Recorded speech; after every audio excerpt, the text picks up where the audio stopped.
galaxies que nous connaissons à travers l'univers. Le télescope Hubble nous permet de faire un magnifique voyage à travers les brumes de l'histoire. Grâce à lui, nous avons pu remonter le temps, quasiment jusqu'au fameux Big Bang. Chaque traînée de poussière, chaque bruit, chaque tache de lumière représente 1 million d'étoiles par ici et 1 milliard par là. Si nous voulons connaître notre place dans l'univers, il nous suffit de lever les yeux et de regarder loin, très loin, vers le royaume des galaxies extraterrestres.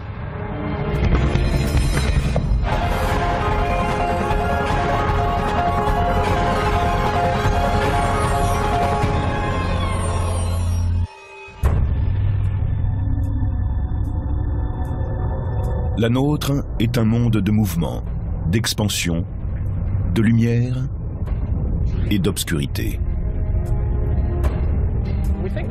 On pense que l'univers est vieux de 13,6 milliards d'années. Par comparaison, la Terre et le système solaire ne comptent que 4 milliards. L'univers est donc 3 fois plus ancien que la Terre. Aux confins du vide interstellaire, les étoiles distantes les unes des autres sont rassemblées par la force de la gravitation, dont la poigne de fer s'exerce sur de grandes distances. Il y a des milliards d'années, ces étoiles se sont rapprochées pour former des galaxies.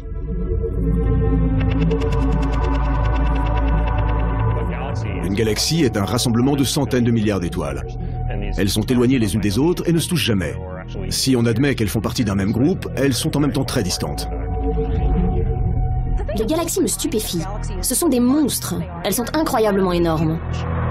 En admettant que le Soleil soit de la taille d'un point sur une page, le point du i par exemple, qu'il soit grand comme ça, notre galaxie, elle, serait de la taille des États-Unis.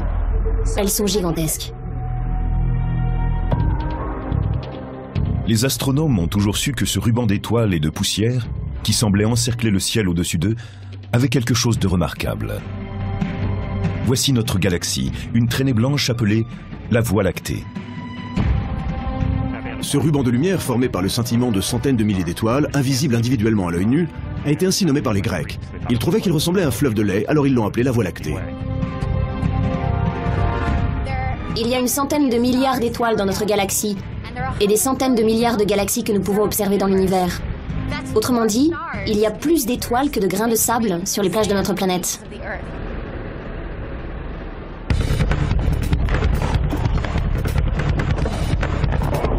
Pour comparer l'univers et ses galaxies, imaginez que l'une d'entre elles soit de la taille d'un palais de hockey de quelques centimètres de diamètre et qu'elle soit éloignée de la suivante d'une distance équivalente à quelques palais. Et de même pour la suivante, si bien qu'on a un palais ici et un palais là.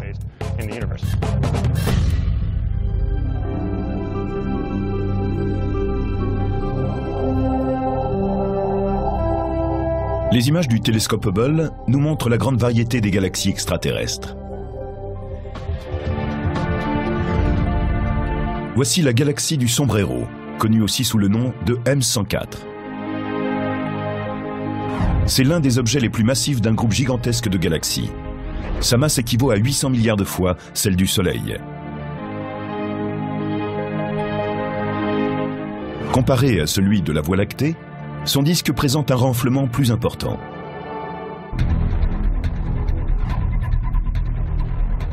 Cette image de la galaxie du Sombrero est un exemple parfait de ce que l'on obtient en combinant les possibilités de 3 des plus grands télescopes dont nous disposons à l'heure actuelle.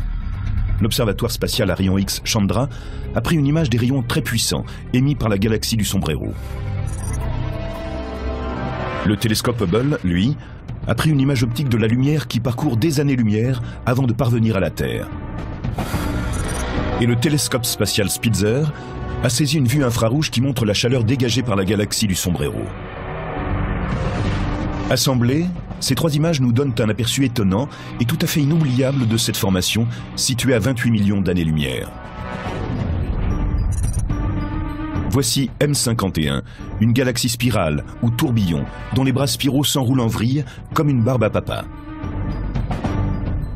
Le centre abrite une telle densité d'étoiles que quiconque vivrait sur une de ces planètes serait sous un ciel constamment brillant, nuit et jour.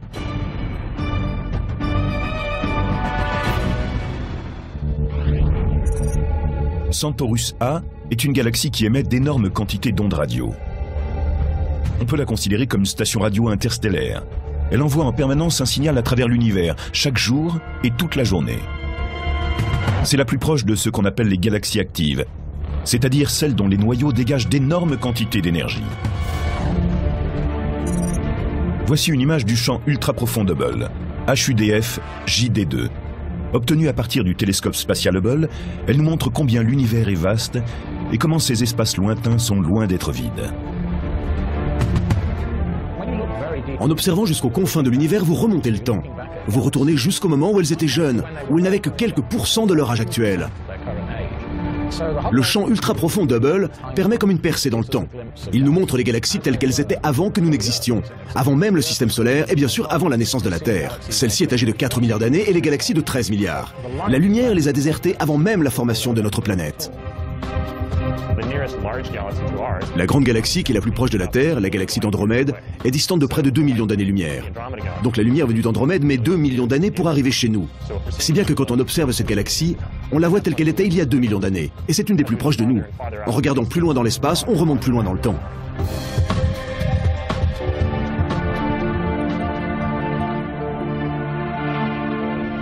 Pour mieux comprendre ce phénomène, nous allons visiter un des plus fabuleux paysages terrestres, le majestueux Grand Canyon.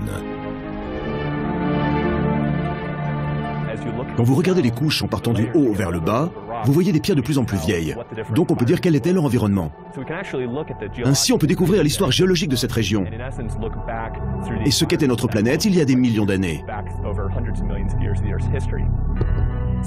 De même, en regardant des étoiles de plus en plus éloignées de la Terre, les astronomes peuvent comprendre l'évolution de ces astres dans l'univers. Depuis les premiers jours de l'astronomie galactique, les observateurs ont remarqué que les galaxies avaient une grande variété de tailles et de formes. Les deux principaux types de galaxies sont les galaxies spirales, comme notre Voie lactée, qui possèdent des bras spiraux sur un disque fin, et les galaxies elliptiques, qui sont sphériques ou en ellipse et qui n'ont pas de bras. Les galaxies spirales comprennent beaucoup de gaz et de poussière, et de nouvelles étoiles s'y forment aujourd'hui encore. Les galaxies elliptiques, par contre, semblent avoir achevé il y a bien longtemps de produire des étoiles. Il existe aussi des galaxies, qu'on appelle irrégulières, qui comprennent généralement beaucoup de gaz et de poussière, mais sous forme de jolies spirales. Aujourd'hui, il est plus facile pour les spécialistes de poursuivre leurs recherches sur les signaux émis au centre d'amas d'étoiles très éloignés de la Terre. Car des noyaux instables et tumultueux évoluent au centre de nombreuses galaxies extraterrestres. Ils génèrent une énergie qui peut dépasser celle produite par l'ensemble des étoiles de leur galaxie. Ce sont les noyaux galactiques actifs. En observant certaines galaxies, on a trouvé en leur centre des systèmes très puissants qui produisent une quantité incroyable de lumière. Ces galaxies sont très lointaines et en même temps très lumineuses. On peut donc en déduire qu'elles contiennent un élément terriblement puissant pour pouvoir décharger une telle énergie à chaque seconde. Parmi les noyaux les plus violents et les plus puissants, il y a les mystérieux quasars. Si nous observons les quasars, nous voyons qu'ils sont très éloignés de nous et que pourtant certains d'entre eux sont étonnamment lumineux. Le plus puissant est 3 milliards de fois plus lumineux que le Soleil. Ces fortes sources d'énergie, courants spectaculaires d'énergie électromagnétique, faisceaux lumineux qui éclairent le ciel sur des milliards de kilomètres, offrent un témoignage éblouissant de la façon dont l'univers peut produire de la lumière. Un quasar est parfois plus lumineux qu'une galaxie entière. Ainsi, en observant 3C 273, dont le télescope spatial Hubble a pris des images, on découvre qu'il éjecte sur le côté un important flux de matériaux, qui est presque la taille de la galaxie même. Ces noyaux galactiques actifs sont vraiment des trucs fous. Comme le montrent les noyaux galactiques actifs, l'espace est un endroit violent. Et de temps en temps, une énorme collision se produit dans notre jardin. Le coupable de ce choc est une galaxie appelée la galaxie naine du Grand Chien.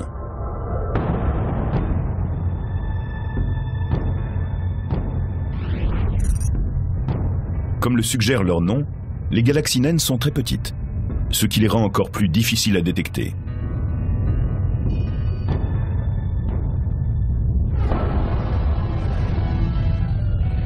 Aujourd'hui, la galaxie naine du Grand Chien met le cap sur la Voie lactée. Lorsque deux galaxies entrent en collision, la force de gravitation est un obstacle à toute tentative pour échapper à l'événement. Quand une petite galaxie arrive trop près d'une grande, les effets de marée peuvent l'étirer ou la déformer. La force d'attraction gravitationnelle de la plus grande va pousser et tirer les étoiles de la plus petite. On peut donc dire qu'une série de galaxies est un peu comme une série de palets lancés sur la glace dans un espace donné et qui se déplacent en se respectant l'un l'autre. Elles sont toujours à deux doigts d'entrer en collision.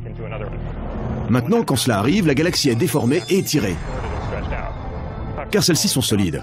Elles se composent de milliards d'étoiles séparées et chacune d'entre elles est sous l'influence des autres à travers la gravitation. Elles se distordent et génèrent des phénomènes d'attraction. C'est de cette façon que des étoiles, projetées loin d'une galaxie extraterrestre, peuvent continuer à briller à travers l'espace, parcourir des millions, voire des milliards de kilomètres, pour finir par se mêler à la nôtre.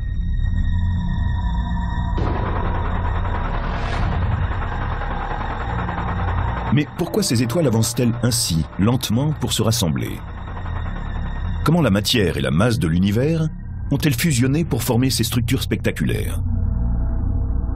Pour trouver une réponse, nous devons remonter le temps, partir des millions et même des milliards d'années en arrière, pour atteindre enfin un lieu où la matière, l'espace et le temps sont compressés et compactés en un point infiniment petit. C'est une particularité de la gravitation qui ouvre des espaces infinis. C'est ce point qui a explosé lors du spectaculaire Big Bang.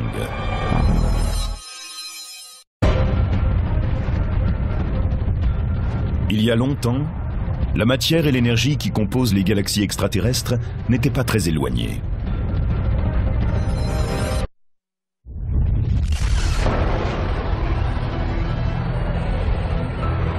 Tout ce qui est ensuite devenu une galaxie extraterrestre est issu d'un événement lié aux spécificités de la force gravitationnelle, que l'on connaît sous le nom de Big Bang. Si nous repassons à l'envers le film de l'histoire de l'univers, nous arrivons à un point où la densité est très forte. Et en remontant encore, on arrive à un moment où toute la masse et l'énergie de l'univers est dans un seul endroit, à la densité infinie. L'expansion de l'univers nous enseigne une chose très importante, c'est qu'il y a un point de départ précis dans le temps. Dans les instants qui ont suivi le Big Bang, les lois qui régissent l'univers et les étoiles se sont mises en place. L'une des plus importantes d'entre elles est la loi de la gravitation. Après le Big Bang, bien sûr, l'univers a connu une expansion. Mais certaines parties étaient plus denses que d'autres. Sous l'effet de la gravitation, elles ont commencé à se contracter et à former les galaxies. Des poches de gaz qui se trouvaient à l'intérieur de ces nuages ont formé des étoiles en se contractant encore davantage que le nuage qui les englobait.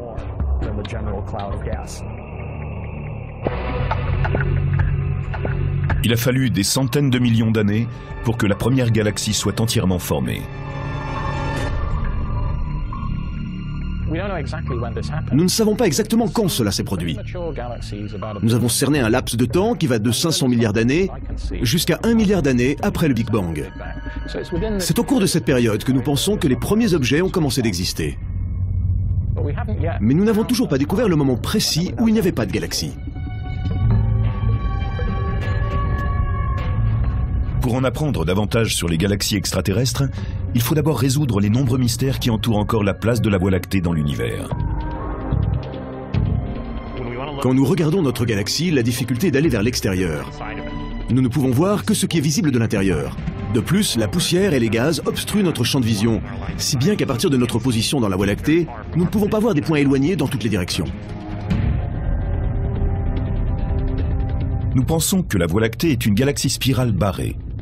Le diamètre de son disque galactique est d'environ 100 000 années-lumière et il a un noyau épais de 3000 années-lumière. Mais dans l'univers, la plupart des galaxies sont plus modestes.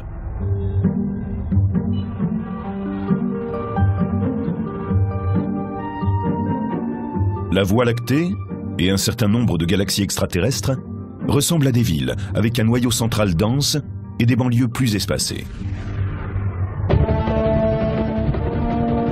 Dans le cas de galaxies spirales comme la Voie lactée, cela signifie que faire un voyage pour en visiter la périphérie est assez semblable à parcourir les rocades d'une agglomération. Les étoiles de notre galaxie tournent en orbite autour d'un centre. Nous sommes à 30 000 années-lumière de ce centre, et il nous faut près de 250 millions d'années pour tracer une orbite autour de la galaxie.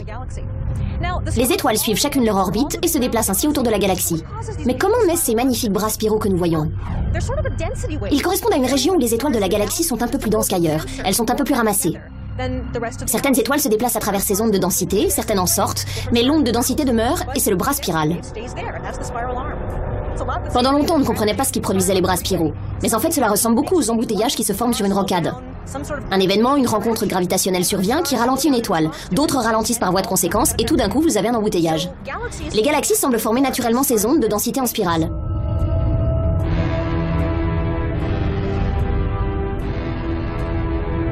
À 2,5 millions d'années-lumière de là, une autre galaxie menace la nôtre. Elle tourbillonne et garde un œil vigilant sur la Voie lactée. Cette partenaire de notre galaxie, notre voisine la plus vaste, a pour nom M31. Mais elle est plus connue sous celui d'Andromède.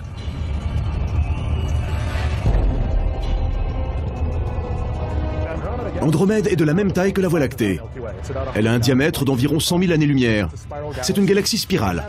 Peut-être sa formation d'étoiles est-elle un peu moins active aujourd'hui que celle de la Voie lactée, mais elles sont assez semblables. Andromède est sans doute le produit de plusieurs galaxies plus petites qui se sont agglutinées, ou de galaxies qui avec le temps sont entrées en interaction. C'est une de ces galaxies plus petites qui pourrait être à l'origine du noyau double d'Andromède, composé de deux énormes amas d'étoiles que l'on a observés en son centre. De la Terre, nous avons, depuis des siècles, un œil sur notre voisine, riche de trillions d'étoiles. Des textes persans du Xe siècle mentionnent déjà ce petit nuage dans le ciel. Mais à l'époque, on ne disposait d'aucun moyen pour savoir qu'Andromède est une galaxie tout à fait indépendante, située à 2,5 millions d'années-lumière de la nôtre. Cela fait d'elle l'objet le plus lointain qui nous soit visible à l'œil nu.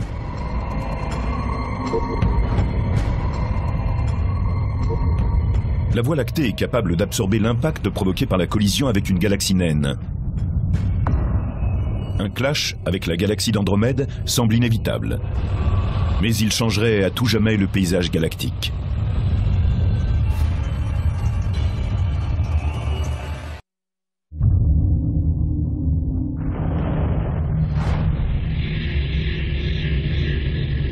La gravitation, la force la plus répandue dans l'univers, rapproche sans cesse les deux galaxies.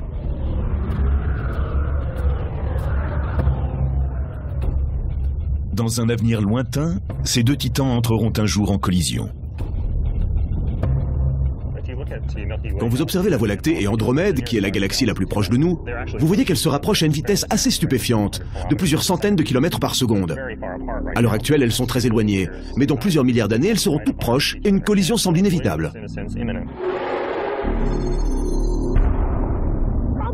Il est peu probable qu'une étoile en frappe réellement une autre. Il y a tellement d'espace entre elles. Mais quand Andromède entrera en collision avec nous, cela aura un impact considérable sur la Voie lactée. Certains objets célestes seront projetés dans le grand trou noir qui se trouve en son centre. Certaines étoiles seront arrachées et jetées dans l'espace. Ce sera dramatique. Notre ciel nocturne changera entièrement. Le mouvement constant des galaxies extraterrestres et les espaces de temps évoqués rendent tous ces événements difficiles à appréhender. Andromède est assez près de la Voie lactée pour que sa force d'attraction gravitationnelle rapproche les deux galaxies. Mais la plupart des galaxies extraterrestres que nous voyons s'éloignent en se déplaçant.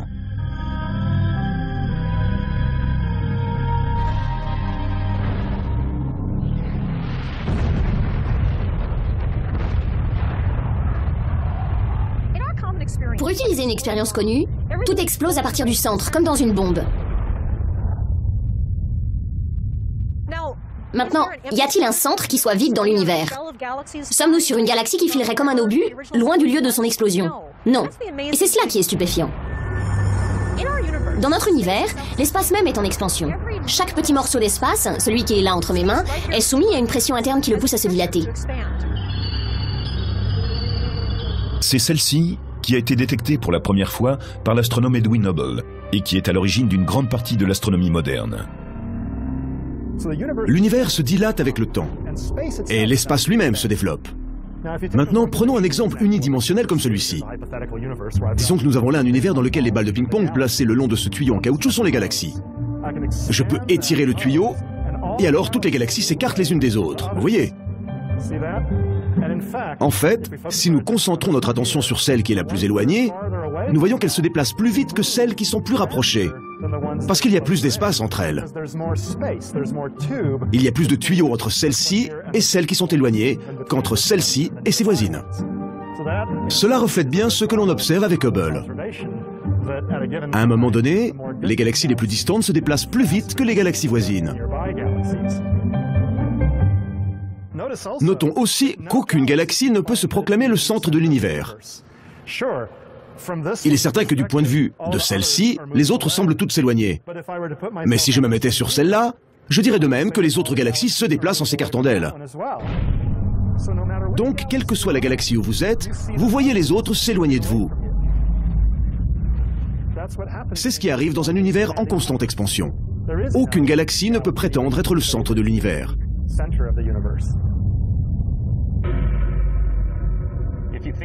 Autrefois, on pensait que la Terre était le centre de tout, qu'elle était le centre de l'univers et que les planètes et le Soleil tournaient autour d'elle.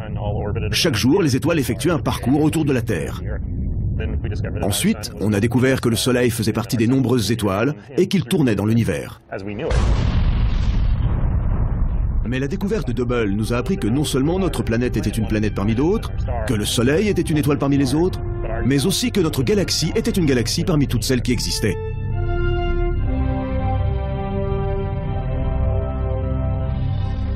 Cela a véritablement changé notre conception du monde et notre place dans l'univers, de nous rendre compte que notre galaxie n'était qu'une galaxie ordinaire. Que trouve-t-on dans notre voisinage ? Partons à la rencontre des galaxies de notre région, un groupe en constante expansion. Les galaxies qui nous entourent forment un petit groupe d'une trentaine de galaxies. La Voie lactée et Andromède, appelée aussi galaxie M31, sont les deux plus importantes. La plupart des autres sont de petites galaxies naines.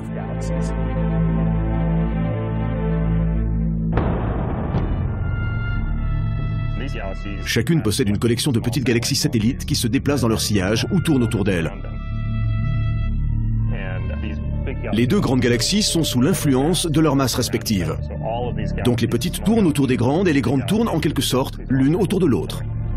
Nous avons un groupe d'une trentaine de galaxies qui tournent autour d'une masse commune centrale.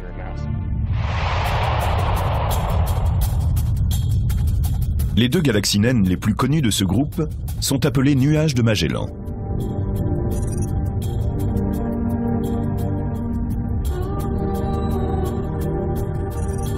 Les spécialistes pensent aujourd'hui qu'elles tournent autour de la Voie lactée, en raison de l'effet de marée de notre galaxie.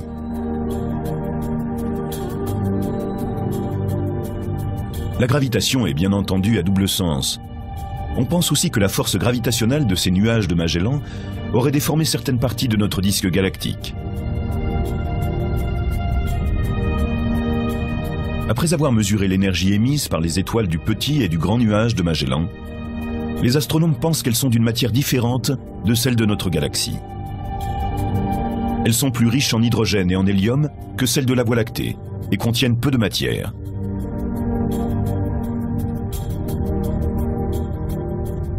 Les spécialistes pensent que cela prouve que les étoiles des nuages de Magellan sont plus récentes.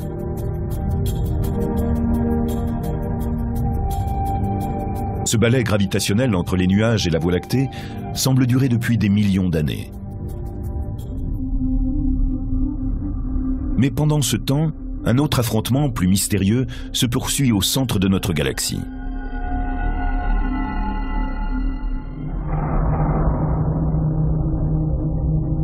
En allant vers son centre, une fois que vous avez traversé les poussières, les gaz et dépassé les étoiles les plus anciennes, vous trouvez quelque chose d'effrayant, un endroit où les lois de l'espace et du temps n'ont plus cours. Au cœur de la Voie lactée, comme peut-être au cœur de toutes les galaxies extraterrestres, est tapi un animal gigantesque à l'appétit féroce. Une bête sauvage à laquelle rien ne peut échapper.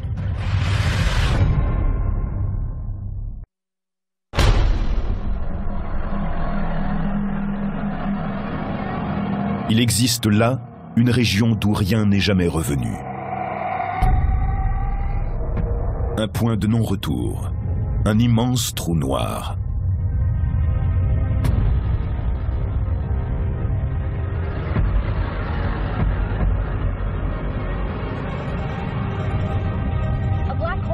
En astrophysique, un trou noir est un objet massif dont le champ gravitationnel est si intense qu'il empêche toute forme de matière ou de rayonnement de s'en échapper.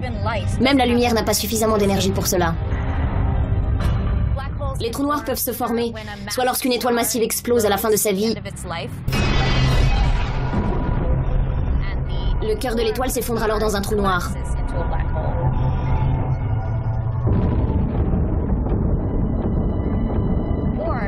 Où on trouve aussi des trous noirs de masse gigantesque au centre des galaxies.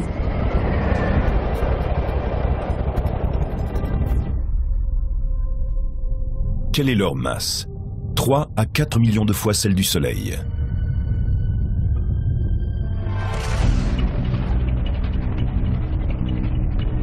Parfois, les trous noirs avalent des étoiles entières, ce qui provoque des explosions violentes qu'on appelle les sursauts gamma. Pour émettre un rayon gamma, un objet doit avoir une température de milliards de degrés, voire plus. C'est une chaleur incroyable. Dans certains cas, les galaxies en cause étaient à 10 milliards d'années-lumière. Mais le sursaut gamma a été tellement lumineux qu'en étant au bon endroit à ce moment-là, on aurait pu voir une lumière avec une paire de jumelles, les dernières lueurs des rayons gamma. Avec des jumelles, on pouvait voir ce qui se passait à l'autre bout de l'univers, à 10 milliards d'années-lumière. Vous imaginez la force de l'explosion?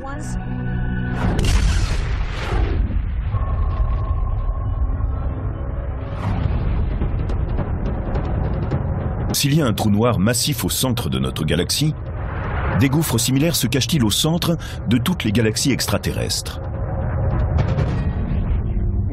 Tout récemment, en observant les galaxies voisines, nous avons découvert que la plupart d'entre elles semblaient avoir en leur centre d'immenses trous noirs qui seraient des millions, voire des milliards de fois plus grands que le Soleil.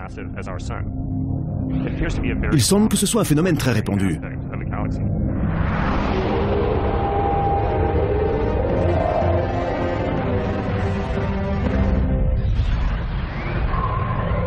Les trous noirs avalent la matière.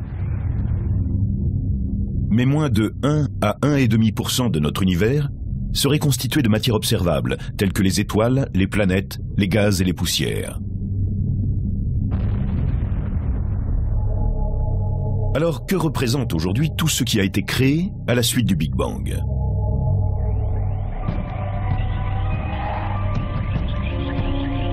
De quoi sont réellement constituées les galaxies extraterrestres? Les spécialistes soupçonnent l'existence d'une mystérieuse substance appelée matière noire ou matière sombre. La matière noire est quelque chose de fantastique. Nous savons que cela existe. Nous savons qu'elle influe sur les éléments par la gravitation. Une des meilleures preuves de son existence, c'est que les galaxies spirales tournoient plus vite qu'elles ne devraient le faire, à moins qu'une matière invisible ne les y aide.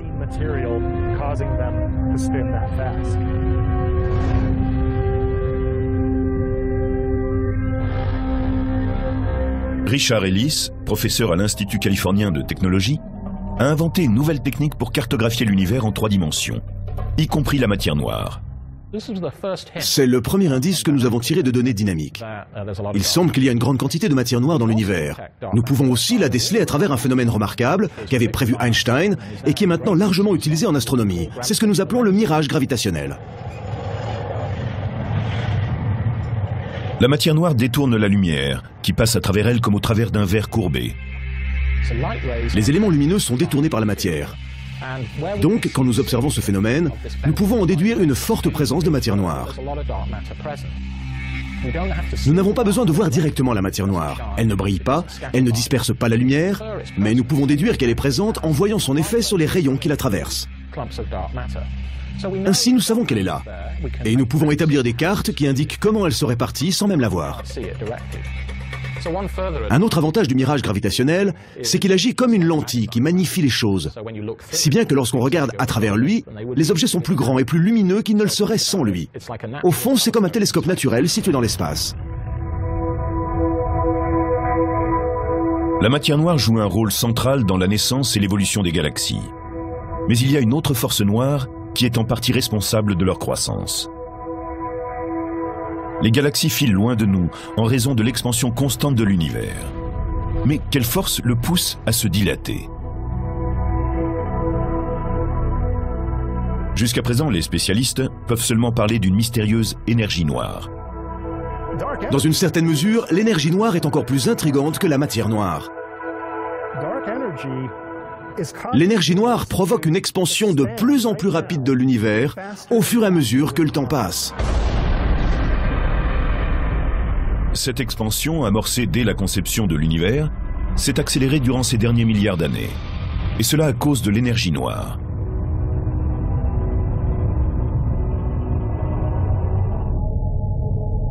Par nature, la force gravitationnelle, qui rassemble les galaxies, faiblit avec le temps, et l'espace entre elles s'agrandit. Donc, au lieu d'avoir simplement une poussée gravitationnelle qui ralentirait l'expansion de l'univers, l'énergie noire accélère cette expansion. Et elle fait cela depuis 4 ou 5 milliards d'années.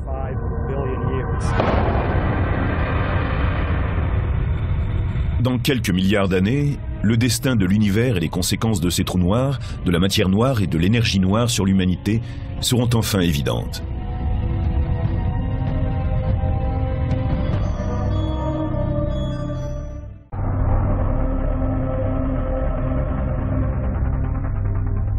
Quand une étoile se rapproche du trou noir, au centre de la galaxie extraterrestre, surgit le chaos.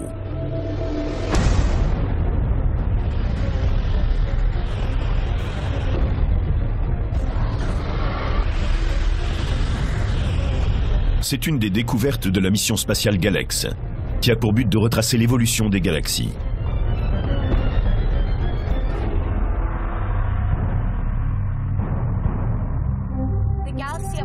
Le Galex lui-même est un télescope qui observe l'univers sur des longueurs d'onde ultraviolettes.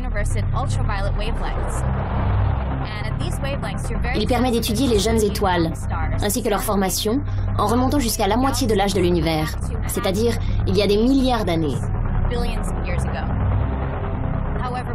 Mais avec ce télescope, nous cherchons aussi les éclairs lumineux qui se produisent quand une étoile est avalée par un trou noir. À ce moment-là, l'étoile ne peut tenir plus longtemps. Elle est déchirée en morceaux et son gaz plonge dans le trou noir. Une partie de ce gaz va être éjectée du système à grande vitesse, mais une autre partie va plonger dans le trou noir. Au cours du processus, il sera porté à une très haute température et produira un éclair lumineux de rayons ultraviolets et de rayons X. Grâce à Galex, Suvi Gezar et d'autres chercheurs peuvent surveiller tout ce qui se passe, à une distance de 4 millions d'années-lumière.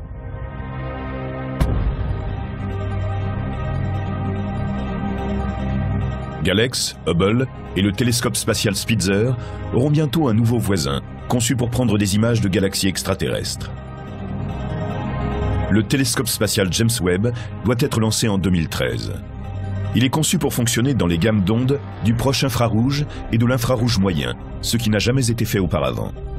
Ainsi, les chercheurs espèrent-ils voir le centre de la Voie lactée au travers des poussières et des étoiles qui leur bloquent la vue. Et ils auront une image plus complète non seulement de notre galaxie, mais de toutes les galaxies extraterrestres.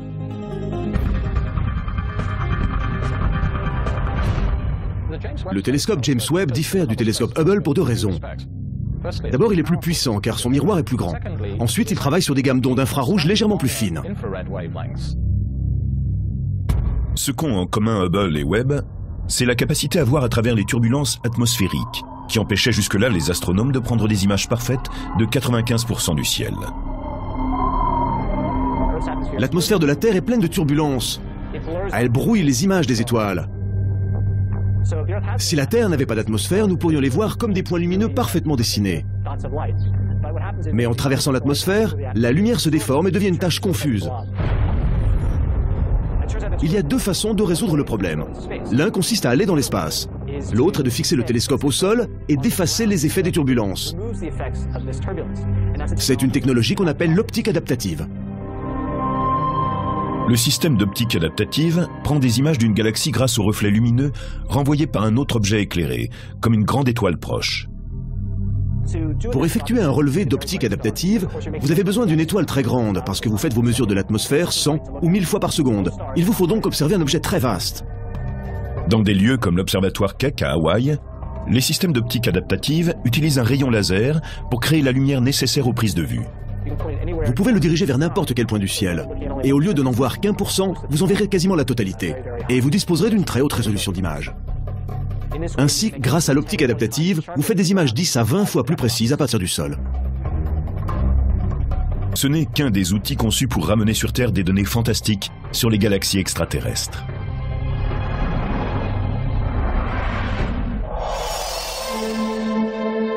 Bien sûr, l'univers abrite beaucoup d'objets plus grands que la Terre, plus vastes que le système solaire, plus étendus que notre galaxie.